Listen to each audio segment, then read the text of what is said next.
Welcome to the Slop Temple. We pray this video helps.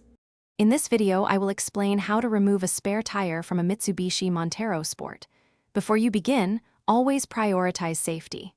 Make sure your vehicle is parked securely on a flat, stable surface, well away from any moving traffic. Engage the parking brake firmly and activate your hazard lights to alert others. Next, locate and gather all the necessary tools, typically found with your jack kit.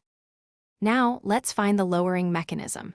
For most Mitsubishi Montero Sport models, this is located at the rear of the vehicle, often accessible through a small opening near the bumper or sometimes inside the cargo area.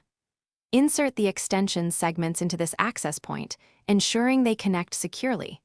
Then, attach your lug wrench to the end of the assembled extension tool. With the tools connected, you can now begin lowering the spare tire.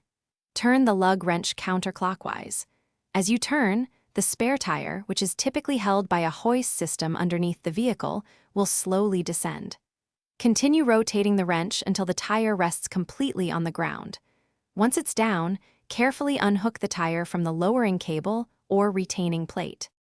Once the spare tire is unhooked, you can easily slide it out from under your Mitsubishi Montero Sport. If you're replacing a flat, place the damaged tire where the spare was, securing it if possible. Finally, retract the hoist mechanism by turning your lug wrench clockwise until it is fully raised and secured. This ensures the mechanism is safely stowed and ready for future use. Thanks for watching. Consider subscribing if we helped you.